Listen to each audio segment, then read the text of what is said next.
I will prevent World War III. We're very close to World War III.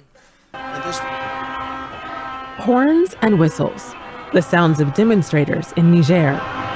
They've been camped outside a French military base there for days. And they want the French to leave after years of intervention in West Africa. We want that they leave immediately, now, immediately. If they don't leave, we will stay today, we will stay tomorrow, and every day. Health officials are tracking a new variant of the coronavirus. It's been found in at least 3 states so far. And cases are starting to pop up around the world. The new strain of the virus has been detected now in several countries, the UK, Denmark, South Africa, Portugal, and Israel. This is a once-in-a-generation earthquake for Morocco. The US Geological Survey timed the quake at just after 11 o'clock local time on Friday night. It measured magnitude 6.8 with an epicenter near the town of Adassil in the High Atlas Mountains. An aftershock. Ukrainian special forces saying this dramatic video shows their troops advancing. And tonight, what the U.S. Joint Chiefs of Staff is saying about the counteroffensive. ABC's Tom Suki-Burge on the ground in Ukraine. Vegetable sourcing crisis in the UK has taken troublesome dimensions, with supermarkets in the region hit hard. Due to weather conditions in southern Europe and North Africa, source.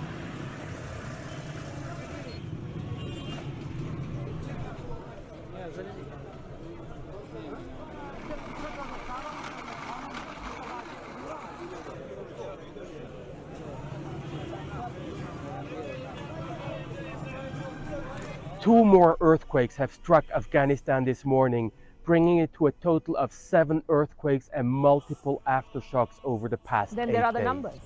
Hezbollah boasts of around 100,000 fighters. For context, the Hamas attack on Saturday was conducted by hundreds. The sheer number of fighters makes Hezbollah more dangerous, and Israel knows this. It has been flexing its military might as a warning. Since the Hamas war began, Israel has sent troops north as well. Thousands of reservists are at the border with Lebanon, and tanks have been lined up along the 81-kilometer boundary. Israel has also been issuing threats. It has said that it will bomb Lebanon back to the Stone Age if Hezbollah attacks. It has promised to use overwhelming force. So obviously, Hezbollah will be wary. And to add to all of this, the presence of the Americans can be daunting. You know, the U.S. has deployed its most advanced aircraft carrier in the region, the USS Gerald Ford. Reports say another carrier is on its way. American jets are at the ready in all U.S. bases in West Asia. All of this is meant to get Israel's enemies to back down. We mentioned this yesterday. And all these moves, Israeli and American, seem to have been working. But then today's meeting took place between Iran and Hezbollah. Hezbollah's leader, Hassan Nasrallah, said they discussed, and I'm quoting, everyone's responsibilities and the positions that need to be taken. Iran's foreign minister was asked about the possibility of a second war front. He said, and I quote, every possibility and decision by the other currents of the resistance is possible. And he added, the continuation of the war crimes against Palestine and Gaza will definitely be met with reactions. So the message is clear. Israel's enemies are uniting and anything can happen. Very close to World War III. Allow me now to quote his exact statement.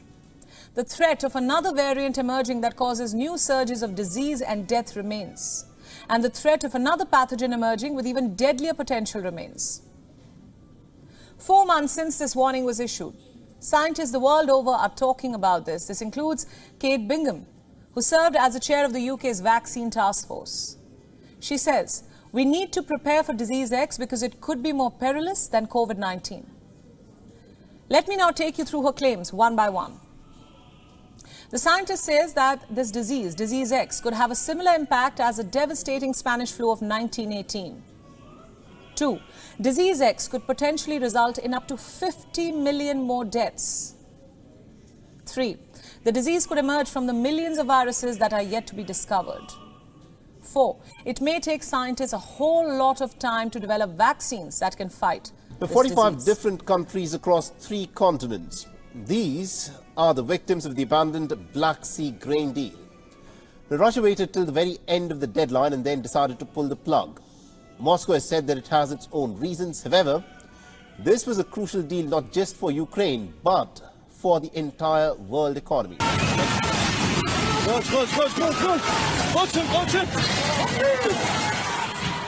In southern Turkey, buildings crumble like sand. Obliterated by some of the worst earthquakes in a century. Putin is putting pressure on Ukraine and the West in a different way as well. He just announced the successful test of a new nuclear-powered missile. No indication of when or where it might be used, but he's laying out clearly that he has very powerful weapons he's willing to use. Very close to World War III. Oh, yeah. I mean, this is classic Putin right now.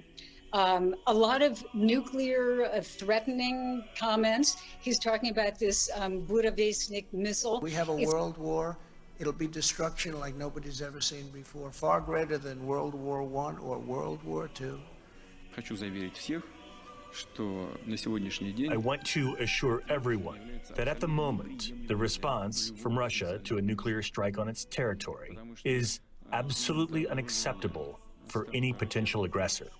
Because from the moment the enemy missile launch is detected, no matter where it comes from any point in the world's oceans or from any territory, in a retaliatory counterstrike, so many hundreds of our missiles will appear in the air that not a single enemy will have a chance of survival. Very close to World War III. The number trapped beneath the rubble is unknown.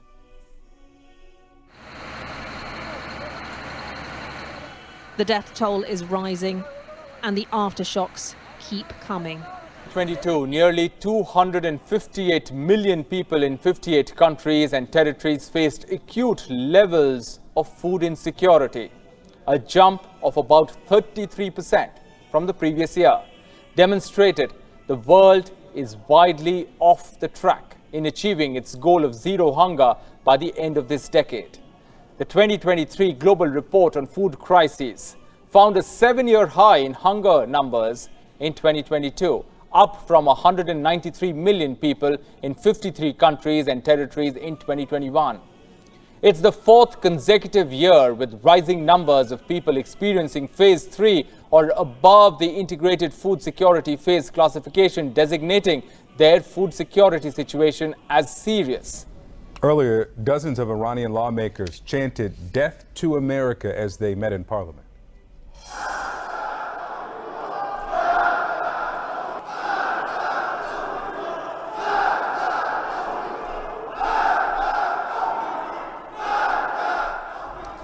Very close to World War III. Israel is at war. We didn't want this war. It was forced upon us in the most brutal and savage way. But though Israel didn't start this war, Israel will finish it.